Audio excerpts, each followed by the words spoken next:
نبی پاک صلی اللہ تعالی علیہ وسلم نے یوں بیٹھے بیٹھے ایک دن صحابہ سے فرمایا یار روز نہ بیٹھے رہا کرو، وقفے سے ملا کرو۔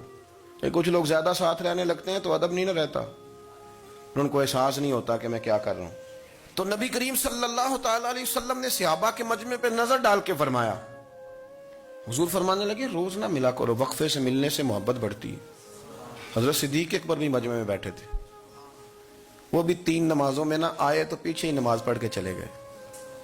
ایک روایت ہے عصر مغرب عشاء، اور دوسری جگہ لکھا کہ نہیں ظہر عصر مغرب تھی، پیچھے نماز پڑھی چلے گئے، پھر عصر پڑھی چلے گئے، پھر مغرب پڑھی، اور حضور نے زور کے بعد حضرت انس بن مالک سے پوچھا ابو بکر نہیں آئے؟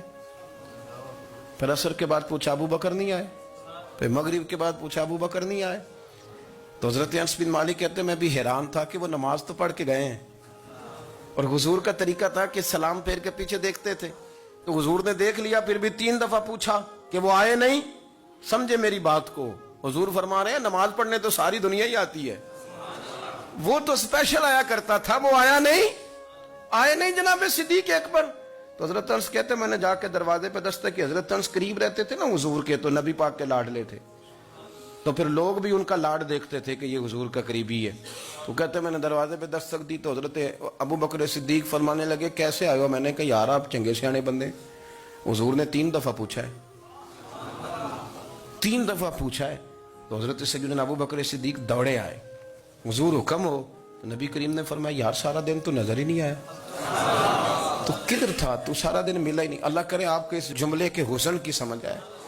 آپ دیکھیں جو چاشنی یہاں ٹپک رہی ہے، جو وقار یہاں ٹپک رہا ہے، ذرا اس کا مزاج تو دیکھیں، اور یار تو نظر ہی نہیں آیا سارا دن۔ تو حضرت صدیق اکبر کہتے ہیں کوئی بات بھی نہیں تھی پر میں رو پڑا۔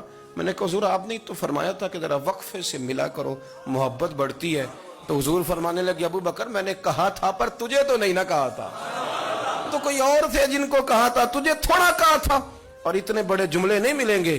رسول کریم فرمانے لگے تو یہیں رہا کر، تو رہتا ہے تو میرا دل لگا رہتا ہے، یہیں رہا کر، میرے پاس رہا، تو نہ جایا کر یار، تو ادھر ہی رہا۔ او پانی پر نہ سہیلیاں رنگا رنگ کڑے، او سجنوں اسی تے پریا اس دا جانیے جس دا توڑ چڑھے۔ آپ ذرا اس لطف کو آپ دیکھیں، اس ذائقے کو۔ میرا دل کرتا ہے کہ میں یہ حدیث نہ لوگوں کی روحوں تک اتار دوں۔ حضور فرماتے ہیں میں نے جس کے سامنے دین پیش کیا اس نے دلیل مانگی، وہ بھی کوئی اپنا ہے جو اپنوں سے دلیلیں مانگے، وضاحتیں مانگے، یہ کیسے تھا تو وہ کیسے تھا، تو یہ چیز کدھر سے آئی تو وہ کدھر گئی۔ آپ اپنوں سے دلیلیں مانگ رہے ہیں، آپ اپنوں سے اپنوں کو کٹہروں میں کھڑا کیا۔ حضور یہ نہیں فرماتے کہ دلیل تھی کوئی نہیں، فرمایا جس نے مانگی میں نے دی دلیل، اور لوگ دلیل دیکھ کے مسلمان ہوئے۔ حضور فرماتے ہیں لوگوں سنو یہ میرا ابو بکر ہے، میں نے اسے کہا کلمہ پڑھ لے، اس نے دلیل ہی کوئی نہیں مانگی، فوراً ہی کلمہ پڑھ کے مسلمان۔ یہ اعزاز ہے۔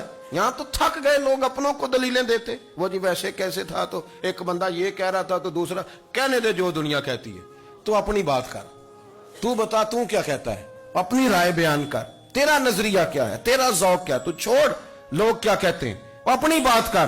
اگر ابو بکر صدیق لوگوں کے کہنوں پہ چلتے تو مکہ تو سارا کچھ اور کہہ رہا تھا، اس وقت تو کچھ تھا ہی نہیں جو کہتا کہ نہیں تو ٹھیک چل رہا ہے، دنیا ساری کچھ اور کہہ رہی تھی، لیکن صدیق اکبر کہہ رہے تھے نہیں نہیں، سچ وہ ہے جو مدینے والے رسول فرماتے ہیں، سچ وہ ہے جو میرے آقا نے فرمایا ہے۔